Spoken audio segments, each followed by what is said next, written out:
There is today more than ever a lot of passion and emotions around what is happening in Lebanon. We thought it would be good to step back and to analyze the situation around objective and factual information. The objective here is to bring awareness on the current situation, challenges, and axis of improvement by leveraging on live analysis and the white paper published in October 2019, It's Time to Save Lebanon.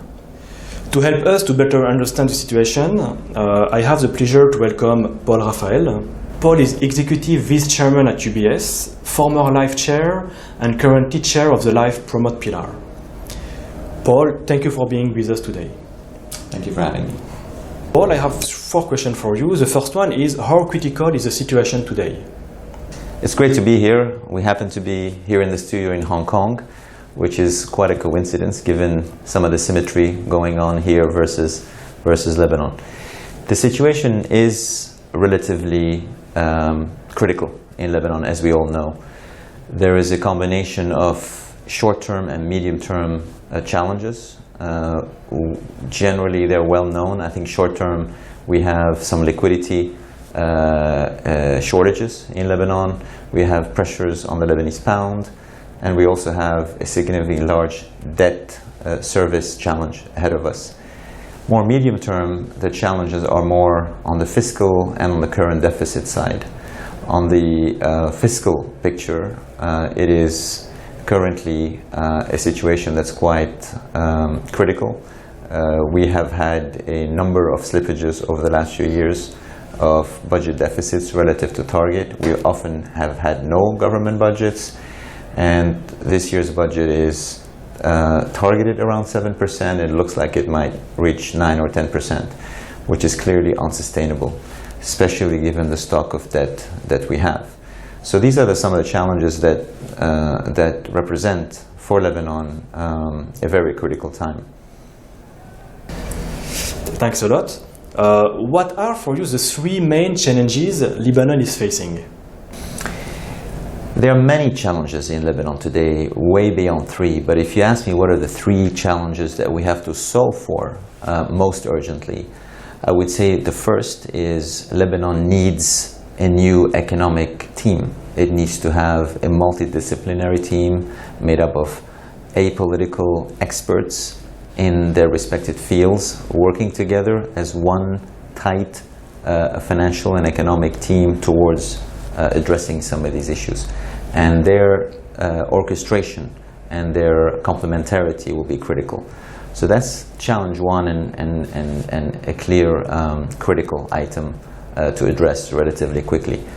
The second is a plan. Our white paper was an attempt at availing a plan, and there are many others, but availing a roadmap not only for the immediate future, but for the medium and long term. And the reason we wanted to address also the medium and long term was because what's most lacking in Lebanon today is investment and financial confidence. And for confidence to return, you don't only need a short-term fix, because that will only kick the can down the road, as they say, but investors do need some transparency on a medium to long-term roadmap, which is why I think any paper or any solution or any team will have to include a medium and long-term roadmap.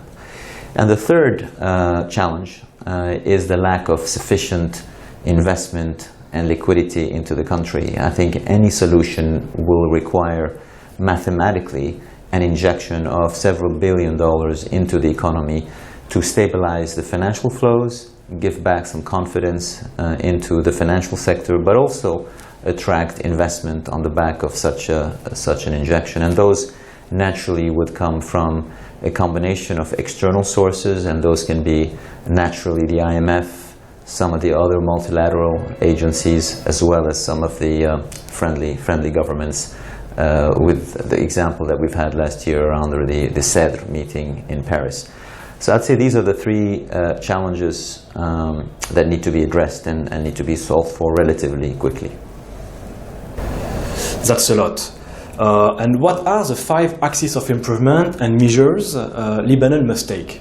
So once you've had this 3-pronged formula in place, so a team, capital injection, and a roadmap or a plan, I think the areas for improvement are multifold. Firstly, you must create for yourself some fiscal space. That doesn't happen immediately, but it certainly needs to be front-loaded as much as possible, and the rest of it clearly earmarked going forward. So the fiscal picture will need to be clear, and with a clear and rapid improvement, especially on the primary surplus.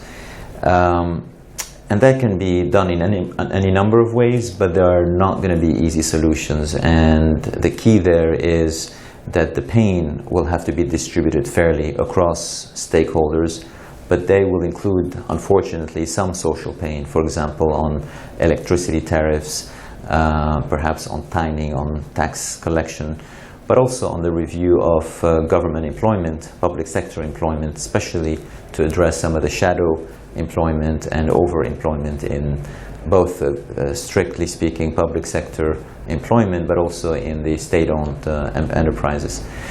The second big theme is kind of reinventing or reorienting the economy in order to stabilize and narrow significantly the current account deficit.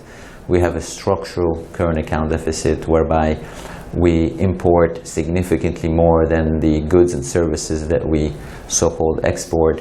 And I think the economy will have to be reoriented with the support of some major infrastructure investments and potentially some incentives around the service side, the tourist side, some of the specialty agriculture side that will attract foreign currency into the country, again, through the provision of services. This may include short-term, maybe some tariffs to protect maybe the country from excessive bill on imports. And again, that may pinch a little bit on the medium term, but long term, hopefully the idea is for the service sector to carry more of the weight going forward.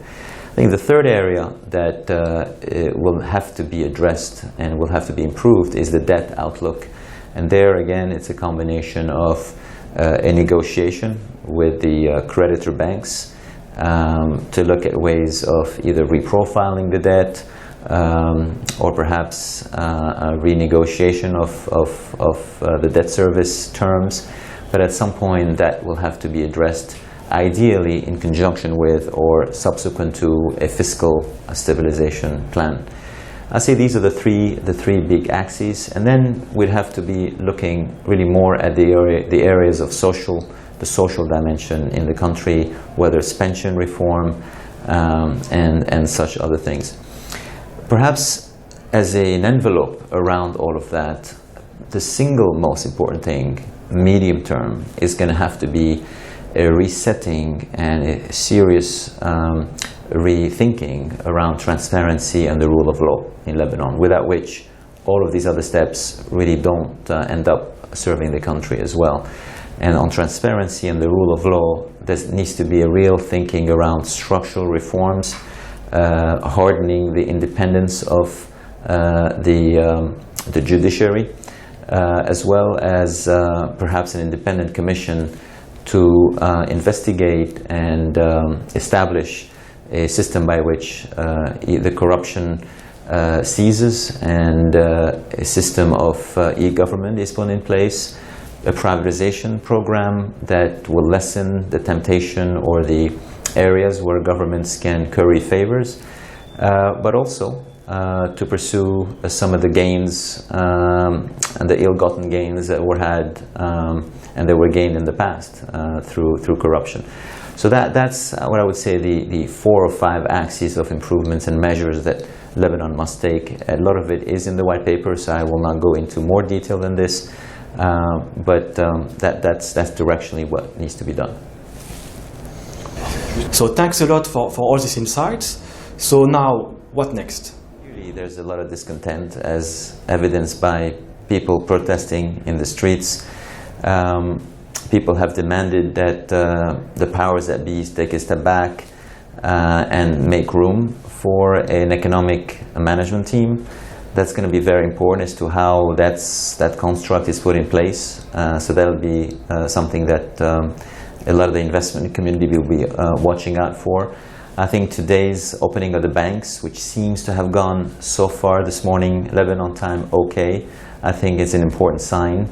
I think the next 2 or 3 steps will be also important. Will there be a negotiation or a discussion with the IMF? I think people will be looking out for that. Will there be further sanctions to some of the organizations or individuals in Lebanon that expands, that has been mooted by the United States? Those are the things to watch out for. But ideally, in the case of Lebanon, it really goes back to stabilizing confidence. And there, I think it's very important to have a communication plan that is transparent, as we strongly believe for investment confidence, bad news with a plan is a lot better than no news. So we think speed is going to be important, transparency is going to be important, and advocating and laying out a roadmap for the immediate but also medium and short term and long term will be also very important.